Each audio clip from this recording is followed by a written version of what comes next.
At the end of the day, this little pile is all that remains of the leftovers from dishes like these.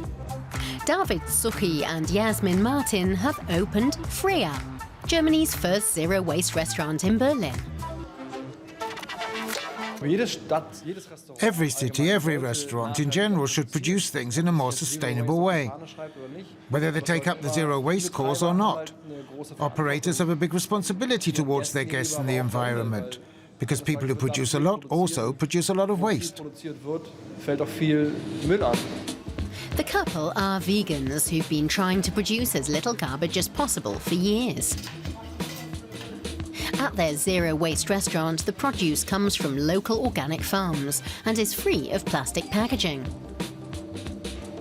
All of the dishes served are vegan. On the menu today, roasted mushrooms with celery root on potato terrine and homemade sourdough pita bread with various dips. We don't aim to veganize anyone or turn them into zero-wasters. At the end of the day, we just want to serve up good food in an undogmatic way. But we aim to remain pragmatic. We want to do something. Not talk about it, just do it. The concept isn't entirely new. England's first zero-waste restaurant, Silo, opened back in 2014. Halvdan Kluften from Norway worked as the sous chef there before he took over running the kitchen at Freya. So the Berlin restaurant is benefiting from his experience.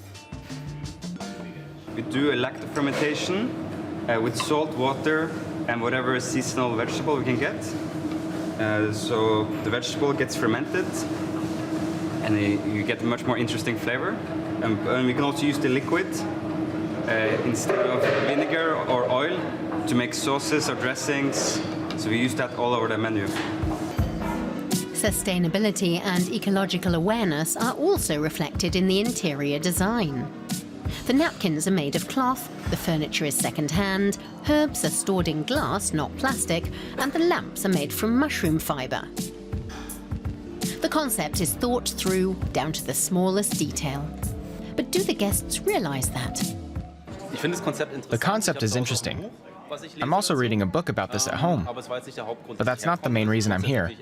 I was drawn by the food. It bugs me how much we throw away, but it's really hard to throw away very little, and harder still to throw nothing away. So what the guys are doing here is great.